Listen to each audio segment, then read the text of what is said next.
naikkan metabolik badan, bagi cepat lagi bakar lemak badan, lagi nak sepanjang hari bertenaga punya, lagi nak kenyang lama, tak nak asyik je makan, lagi nak cut gula punya kawan-kawan.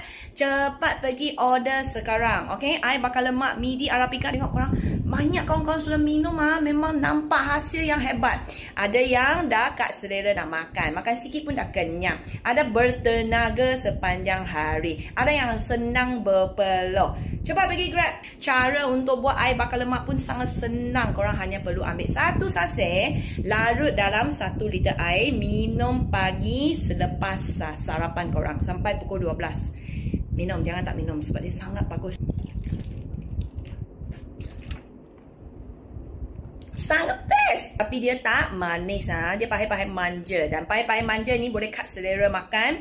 Boleh kasih you kenyang lama. Boleh kasih you emosi tenang. Jangan risau. Langsung tak ada gula. Kasih you punya gula naik. Craving, asyik nak makan. Semua dia tak ada. Dia terbalik bagi you kenyang lama, kurang makan.